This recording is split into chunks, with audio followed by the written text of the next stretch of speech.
à tous. Eh bien aujourd'hui je vais commencer une nouvelle série de prédications puisque la série sur les psaumes est terminée pour l'instant. En tout cas, peut-être je reprendrai d'ici quelques mois. Et aujourd'hui ça va être une série de prédications qui va commencer sur les discours de Jésus dans l'évangile de Matthieu. Alors j'espère que vous avez fait une bonne rentrée pour les enfants, les ados, les jeunes, et puis les adultes, vous êtes retournés au travail, ou alors en tout cas vous êtes bien occupés, vous avez plein de choses à faire. Alors je vous propose cette série sur les paroles de Jésus, ses discours dans l'évangile de Matthieu. On va se pencher pour découvrir son enseignement. Et je sais que certains n'ont pas trop envie, n'aiment pas trop les évangiles. Alors il y en a qui aiment beaucoup parce que c'est simple, mais d'autres au contraire n'aiment pas parce qu'ils trouvent que c'est trop facile. Il y a des chrétiens qui préfèrent la nourriture solide. Ils ont envie de se confronter à l'Apocalypse, Ézéchiel, le livre de Daniel, ou même certains le livre du Lévitique. Et les évangiles, pour eux, c'est trop facile. Eh bien, je vous propose de réfléchir néanmoins à ces paroles de Jésus dans les évangiles, et vous allez voir que vous allez être défiés. Vous avez envie de progresser dans votre vie spirituelle, alors les évangiles, eh bien c'est pour vous aujourd'hui, c'est pour vous maintenant. Alors vous allez être servis avec les paroles de Jésus, vous allez vraiment être défiés.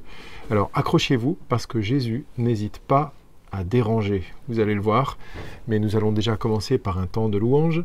Et ce matin, je vous propose des chants que l'église de Joinville-le-Pont chante actuellement, pendant que vous regardez ce culte sur YouTube. Nous chantons les mêmes chants. Eh bien, que le nom du Seigneur soit béni, et on se retrouve d'ici quelques instants pour cette série de prédications qui commence sur les paroles de Jésus.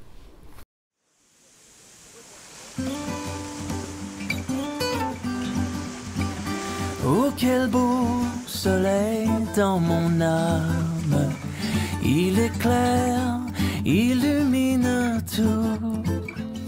À ses rayons, mon cœur s'enflamme et je vais chantant partout. Dans mon âme, un beau soleil brille, son rayon doux et joyeux répand un éclat qui scintille, c'est le sourire de Dieu. Oh, quel beau soleil dans mon âme, il éclaire, illumine tout. À ses rayons, mon cœur s'enflamme et je vais chantant partout.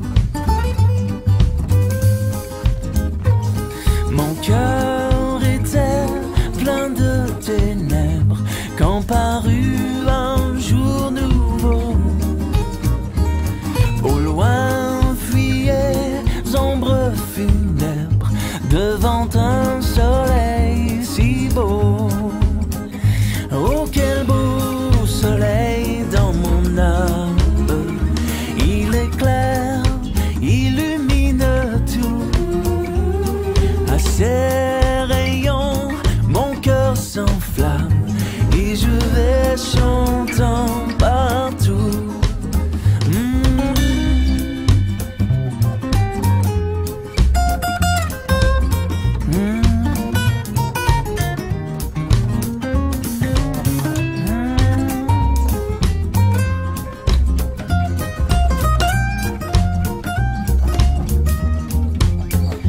Oh, quel beau soleil dans mon âme, il éclaire, illumine tout. À ses rayons, mon cœur s'enflamme et je vais chantant partout. Gloire à Dieu, que ce chant retentisse en tout lieu. Gloire à Dieu, que ce chant retentisse en tout lieu. Gloire à Dieu, que ce chant retentisse en tout lieu. Gloire à Dieu, que ce chant retentisse en tout lieu.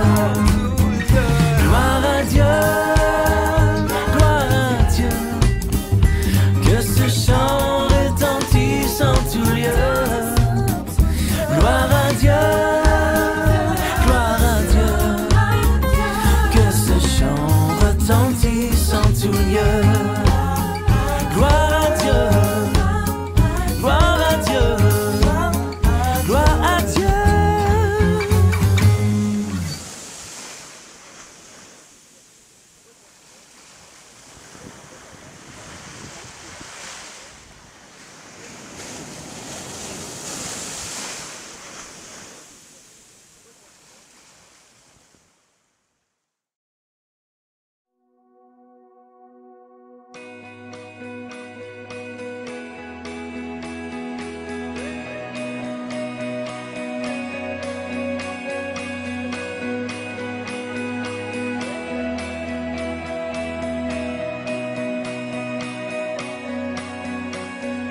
Tu transformes mal en vin, touche à les yeux de ta main, nul n'est comme toi, comme toi. Dans nos ténèbres tu brilles, tu nous redonnes la vie, nul n'est comme toi.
La voix du Seigneur m'appelle.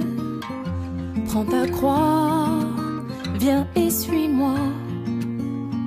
Je réponds, Sauveur fidèle, me voici, je suis à toi. Jusqu'au bout, je veux te suivre dans les bons, les mauvais jours.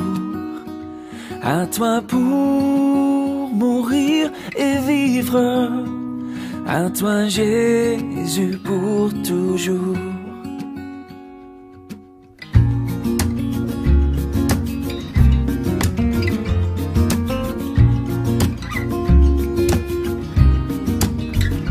Jésus donne grâce et gloire pour le suivre pas à pas. Avec lui, joie et victoire, paix et bonheur ici-bas. Oh, Oh, jusqu'au bout, je veux te suivre dans les bons, les mauvais jours. À toi pour mourir et vivre, à toi Jésus pour toujours.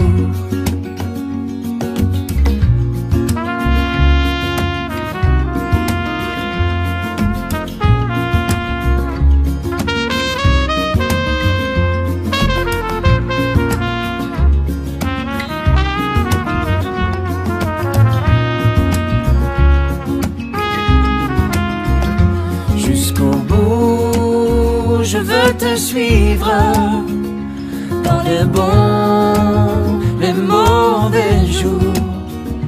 À toi pour mourir et vivre, à toi Jésus pour toujours.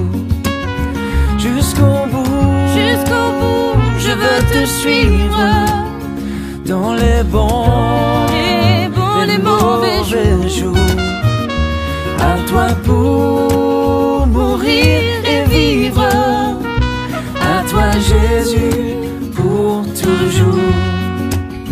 Oui, à toi pour mourir et vivre, à toi Jésus pour toujours. Oh, oh, oh, oh.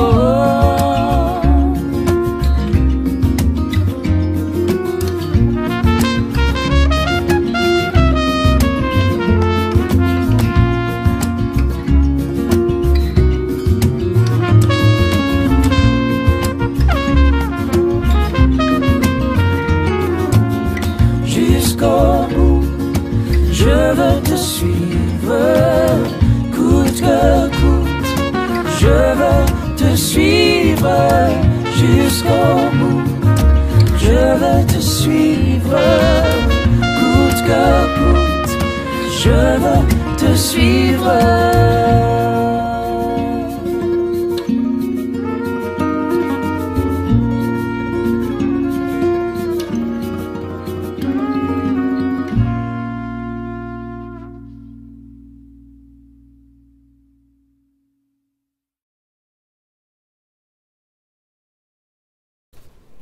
Alors, on ne sait jamais, si quelqu'un a loupé le début du culte, peut-être qu'il se demande sur quoi va porter la prédication aujourd'hui. C'est donc sur les discours de Jésus, et pendant plusieurs semaines, je vais vous mener dans une réflexion sur ces paroles de Jésus. Et je vous ai dit en introduction que ces paroles peuvent nous déranger, et est-ce que vous acceptez d'être dérangé par les paroles de Jésus? On va voir ça maintenant. Donc je vous propose la lecture. Écoutez, donc dans l'évangile de Matthieu, au chapitre 5, et aujourd'hui, nous lirons du verset 17 au verset 26, mais pour l'instant, 17 au verset 20. Donc Matthieu chapitre 5, verset 17. « Ne croyez pas que je sois venu pour abolir la loi ou les prophètes. Je suis venu non pour abolir, mais pour accomplir. En effet, je vous le dis en vérité, tant que le ciel et la terre n'auront pas disparu, pas une seule lettre ni un seul trait de lettre ne disparaîtra de la loi, avant que tout ne soit arrivé. Celui donc qui violera l'un de ces plus petits commandements et qui enseignera aux hommes à faire de même sera appelé le plus petit dans le royaume des cieux. mais celui qui les mettra en pratique et les enseignera aux autres, celui-là sera appelé grand dans le royaume des cieux. En effet, je vous le dis, si votre justice ne dépasse pas celle des spécialistes de la loi et des pharisiens, vous n'entrerez pas dans le royaume des cieux.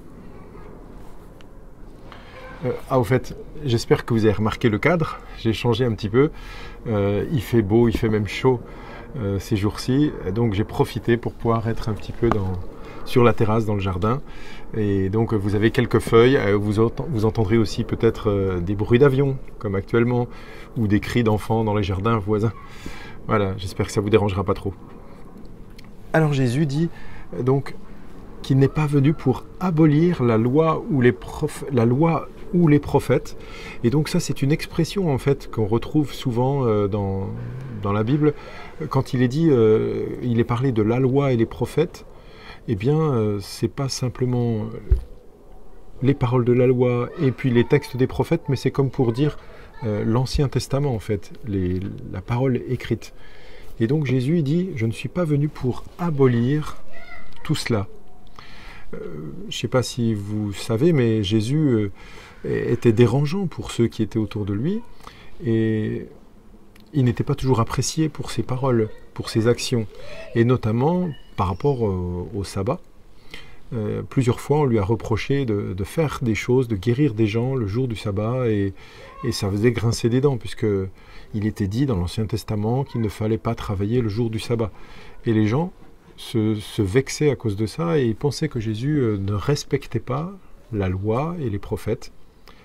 Et Jésus dit qu'il n'est pas venu pour abolir la loi et les prophètes. C'est un peu comme pour leur dire, non, vous n'avez pas compris le sens de mon message.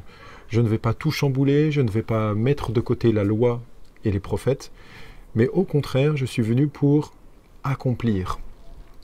Alors il va falloir comprendre ce que ça veut dire qu'accomplir. C'est bien sûr accomplir, la première chose, c'est déjà qu'il va mettre en pratique les commandements de Dieu, mais il y a peut-être plus. Alors Jésus dit, en effet, je vous le dis en vérité, tant que le ciel et la terre n'auront pas disparu, pas une seule lettre, ni un seul trait de lettre ne disparaîtra de la loi avant que tout ne soit arrivé. Donc en fait, tout ce qui est écrit dans l'Ancien Testament, Jésus le met en avant, le revendique, l'atteste, oui, c'est bien la parole de Dieu, et tout cela demeure, et il n'y a rien qui est enlevé, il n'y a rien à jeter, tout est bon, la parole de Dieu est bonne, encore, au temps de Jésus et encore pour nous. Celui donc qui violera l'un de ces plus petits commandements et qui enseignera aux hommes à faire de même, sera appelé le plus petit dans le royaume des cieux, mais celui qui mettra en pratique et les enseignera aux autres, celui-là sera appelé grand dans le royaume des cieux. Il faut remarquer déjà que si on se précipite, on peut penser il y en a un qui va aller en enfer et un autre au paradis. Regardez, c'est pas vraiment ce que Jésus dit, hein. Je fais exprès de le dire, mais il est parlé de plus petit dans le royaume des cieux et de plus grand dans le royaume des cieux. Celui qui violera l'un de ces plus petits commandements, ça veut dire quoi, violer un de ces petits commandements? En fait, on connaît tous plus ou moins les grands commandements, ceux qui font partie de ce qu'on appelle les 10 commandements, et puis même peut-être quelques autres, comme par exemple tu ne tueras pas, tu ne voleras pas, ou voilà. D'ailleurs, c'est pas tu ne tueras pas, c'est plutôt tu ne commettras pas de meurtre, parce que bon, parenthèse, hein, tuer dans l'Ancien Testament n'était pas complètement interdit, peut-être ça va vous choquer, mais c'est commettre un meurtre, c'est-à-dire tuer quelqu'un sans raison, de manière préméditée. Mais pendant la guerre, c'était pas un meurtre, donc c'était pas spécialement interdit. Ou si c'était la justice, d'ailleurs dans l'Ancien Testament, quelqu'un qui avait fait le mal, qui avait tué, il devait être condamné par les autres, donc c'était pas un meurtre, c'était de la justice en fait. Bon bref, fermons la parenthèse. Tout le monde connaît à peu près les grands commandements, mais ici il est dit celui qui violera l'un de ces plus petits commandements en fait. Et qui enseignera aux autres à faire la même chose, il sera appelé plus petit dans le royaume des cieux. Alors, c'est quoi ces petits commandements dans l'Ancien Testament? Il y a plein de petites règles et tout ça. Alors, est-ce qu'on est obligé d'appliquer tout ce qui est écrit dans le détail? Est-ce qu'il n'y a pas des choses qui sont plus valables? Il y a des discussions, des fois, parmi les croyants sur tel ou tel aspect de la loi. Eh bien, ce qui est important de voir, c'est l'esprit de la loi. Comme par exemple, dans l'Ancien Testament, il y avait des sacrifices d'animaux. À quoi servaient ces sacrifices d'animaux?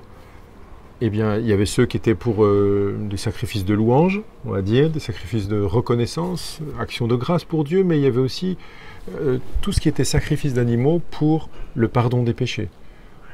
Finalement, sacrifier un animal, c'était pour reconnaître son péché, qu'on allait vers le prêtre et qu'il y avait un sacrifice d'animal.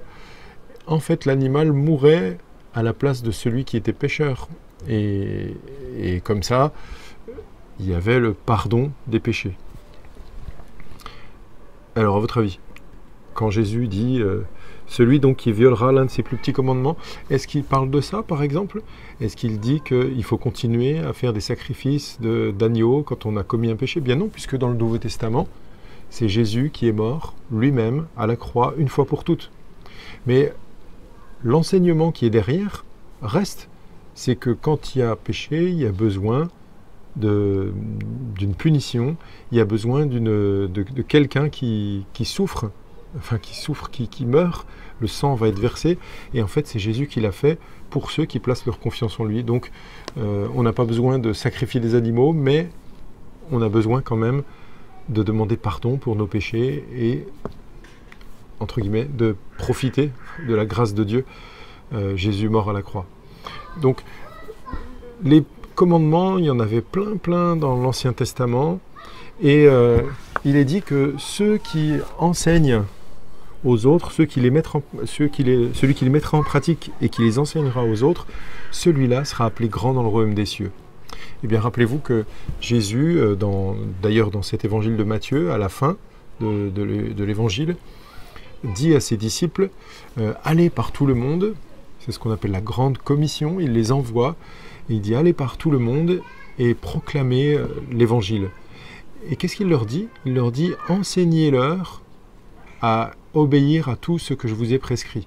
Donc une des missions des disciples de Jésus, les disciples de Jésus, c'est vous et moi, une de leurs missions, c'est d'enseigner aux autres ce que Jésus a dit.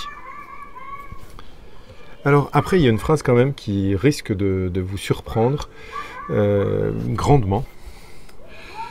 C'est quand le verset 20, « En effet, je vous le dis, si votre justice ne dépasse pas celle des spécialistes de la loi et des pharisiens, vous n'entrerez pas dans le royaume des cieux. » C'est choquant parce que ça donne l'impression que c'est pas tout à fait comme ce qu'on a appris, en tout cas ce qu'on sait que l'apôtre Paul a dit. Vous avez déjà entendu l'apôtre Paul qui dit, c'est dans Éphésiens au chapitre 2, versets 8 et 9, « En effet, c'est par la grâce que vous êtes sauvés, par le moyen de la foi, et cela ne vient pas de vous, c'est le don de Dieu, ce n'est pas par les œuvres, afin que personne ne puisse se vanter. » Or, Jésus lui dit, « Si votre justice ne dépasse pas celle des spécialistes de la loi et des pharisiens, vous n'entrerez pas dans le royaume des cieux. » Waouh, ça donne l'impression comme si c'était en opposition. Paul qui insisterait sur le fait qu'on n'est pas sauvé par nos actions, par l'observation des commandements, par tout le bien qu'on pourrait faire. Tout cela, ça ne permet pas d'être sauvé. Pour Paul, il y a l'idée que c'est par grâce, c'est par la grâce de Dieu. C'est lui qui a décidé de nous bénir, de nous sauver, de nous pardonner. Et ici, Jésus parle de justice et il dit, si votre justice ne dépasse pas celle des spécialistes de la loi et des pharisiens, alors vous n'entrerez pas dans le royaume des cieux. Ne pas entrer dans le royaume des cieux, ça veut dire ne pas être sauvé. Je ne sais pas si vous le savez, mais les spécialistes de la loi et les pharisiens étaient connus pour observer de manière assez stricte la loi.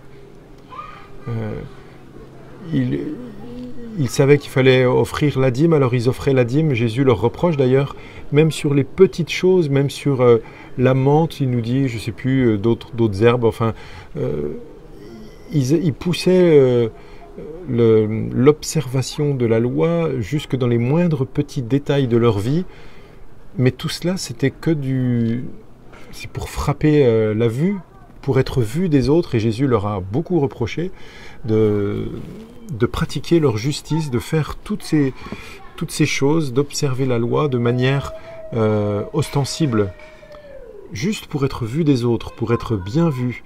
Mais en fait, Jésus leur dit, mais lui, Dieu, regarde au cœur et il voit dans le secret des cœurs. Et donc, ce qui compte, c'est pas de montrer aux autres, mais ce qui compte, c'est ce qu'il y a à l'intérieur. Alors, est-ce que c'est possible d'avoir une justice qui dépasse celle de ces gens-là? Eh bien, ça pourrait donner l'impression qu'il y a une compétition, comme faire quelque chose de... comme un salut par les œuvres, en fait, puisque eux, ils faisaient beaucoup.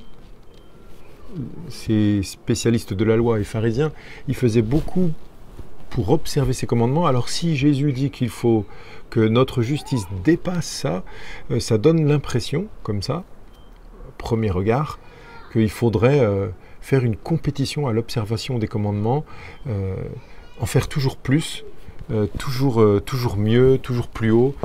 Et en fait, c'est pas ça. C'est pas ça dans le sens qu'il n'y a pas de compétition pour cela, parce que même il n'y a pas d'opposition entre Jésus et Paul. Pour Jésus aussi, le salut n'est pas une question d'observation, de commandement et de compétition pour la justice. Pour Jésus aussi, le salut, il est donné par le Seigneur à ceux qui ont un cœur repentant. Vous voyez, celui qui a préparé la venue de Jésus, c'est Jean-Baptiste. Il prêchait la repentance. Il disait croyez en Dieu, mais aussi il leur disait repentez-vous. Et ceux qui se repentaient venaient à Dieu et étaient pardonnés. Et donc, pour Jésus, c'est la même chose. C'est d'abord une œuvre qui se fait dans le cœur. Et donc, l'observation des commandements, elle n'est que le résultat, le fruit de ce qui se passe à l'intérieur. Regardez ce qu'on lit dans l'évangile de Matthieu au chapitre 22. Les pharisiens apprirent qu'il avait réduit au silence les Sadducéens. Ils se rassemblèrent et l'un d'eux, professeur de la loi, lui posa cette question pour le mettre à l'épreuve. « Maître, quel est le plus grand commandement de la loi ?» Jésus lui répondit « Tu aimeras le Seigneur ton Dieu de tout ton cœur, de toute ton âme et de toute ta pensée. C'est le premier commandement et le plus grand. Et voici le deuxième qui lui est semblable. Tu aimeras ton prochain comme toi-même. De ces deux commandements dépendent toute la loi et les prophètes. » Tiens, vous avez remarqué, on retrouve la loi et les prophètes dans notre texte tout à l'heure. Il y avait « Jésus n'est pas venu pour abolir la loi ou les prophètes ». Voilà l'esprit de la loi, le commandement d'amour. L'observation de la loi, c'est observer l'amour pour Dieu et pour le prochain. Jésus dit qu'il faut respecter les commandements, mais respecter les commandements, c'est en comprenant le sens de la loi. Je reviens quelques instants sur ce verset 20, tellement il est choquant, tellement il est dérangeant. Il faut bien le lire et le relire encore et le méditer, je pense. Donc verset 20, donc Matthieu chapitre 5, verset 20. « En effet, je vous le dis, si votre justice ne dépasse pas celle des spécialistes de la loi et des pharisiens, vous n'entrerez pas dans le royaume des cieux. » Waouh!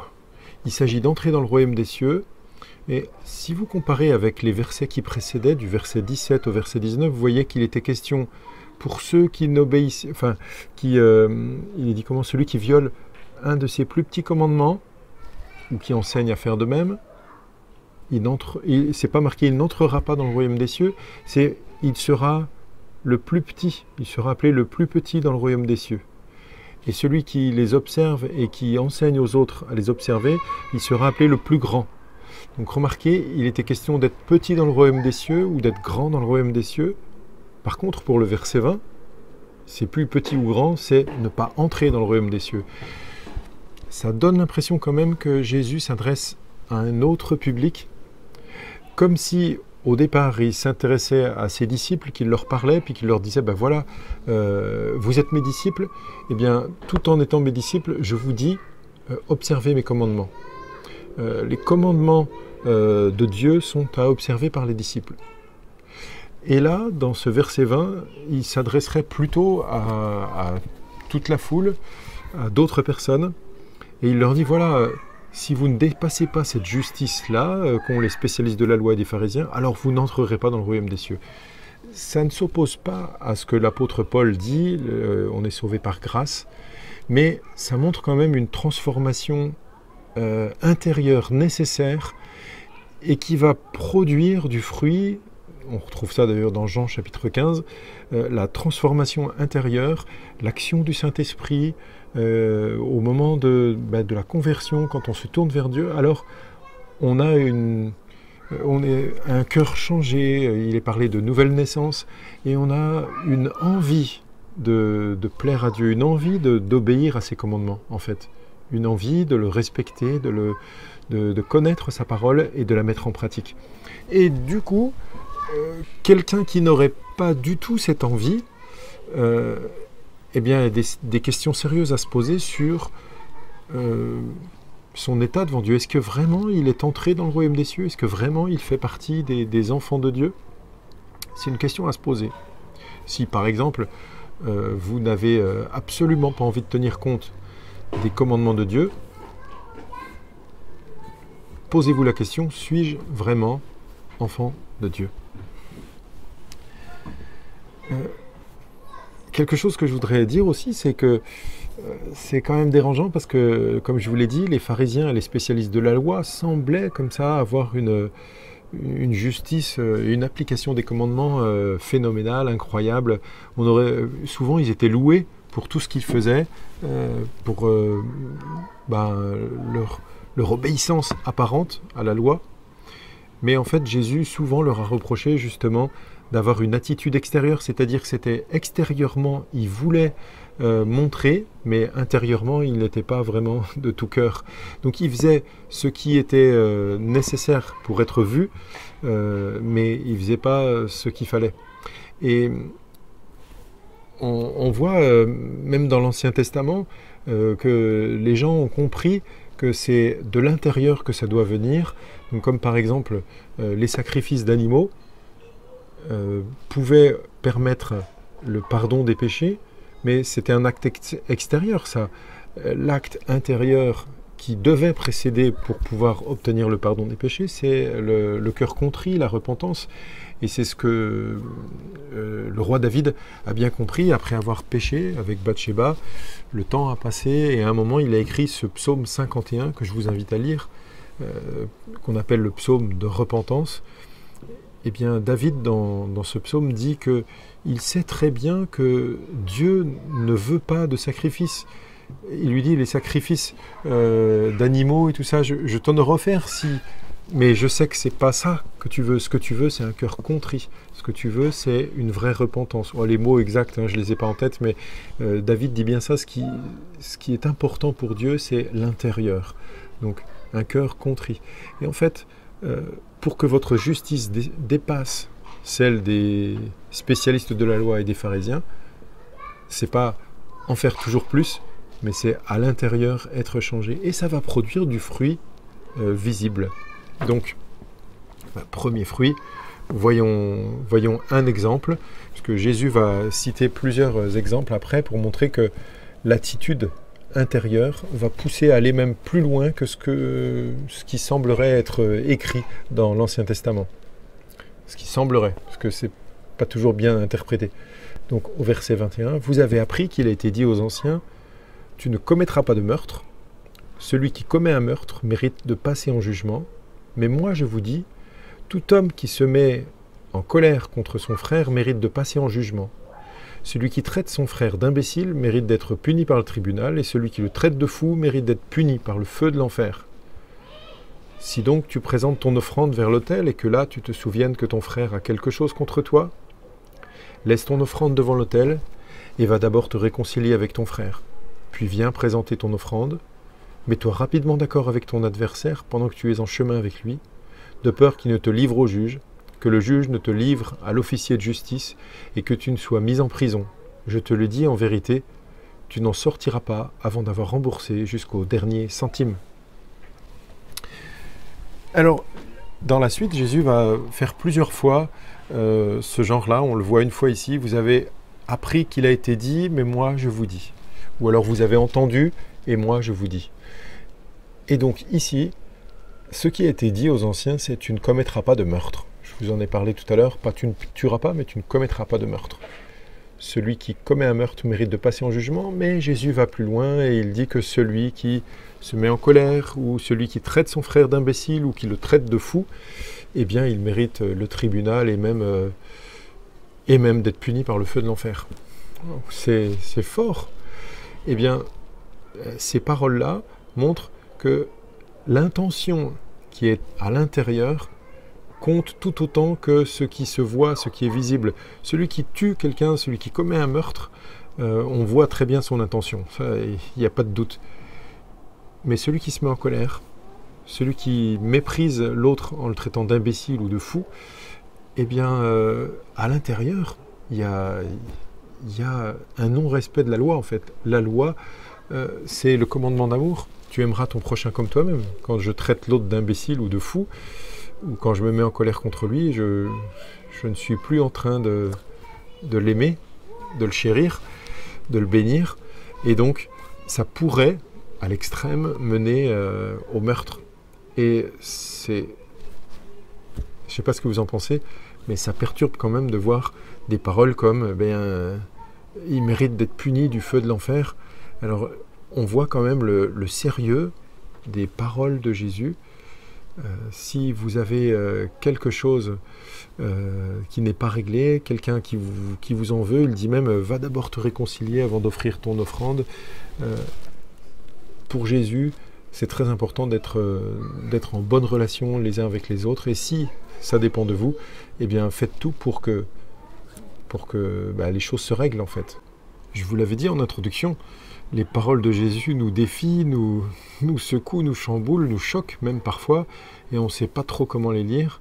Alors, bien sûr, on peut trouver des paroles qui nous rassurent, des paroles qui disent que Dieu nous aime et qu'il a beaucoup de compassion pour nous et que, quoi qu'il advienne, Jésus est mort à la croix pour nous sauver et que si on a placé notre confiance en lui, si on croit en lui, alors il nous a donné sa vie et c'est pour toujours. On est l'enfant de Dieu et il ne nous abandonnera pas, il est vraiment avec nous. Et s'il est avec nous, qui sera contre nous?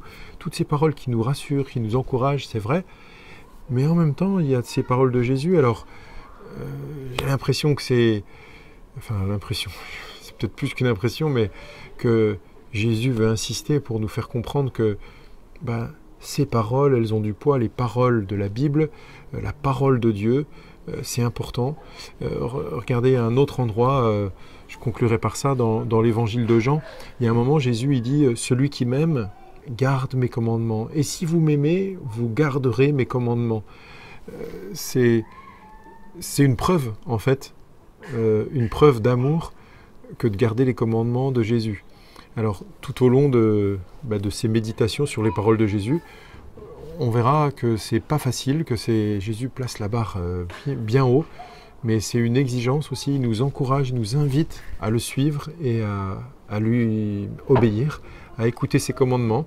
Alors, pendant les jours qui viennent, je vous invite à relire ce qu'on vient de lire ce matin, Matthieu chapitre 5, et puis pourquoi pas lire la suite, pour prendre de l'avance d'ici dimanche prochain, comme ça vous saurez un peu à quelle sauce vous serez mangé.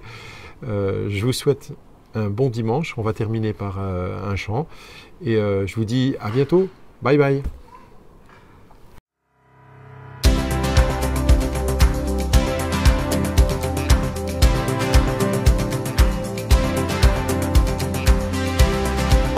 Ton nom, nous avons trouvé la vie éternelle. Par ta grâce, tu nous fais connaître ta liberté. Tu as tracé le chemin pour nous, par ton amour, tu es la vie. Je vis dans la lumière de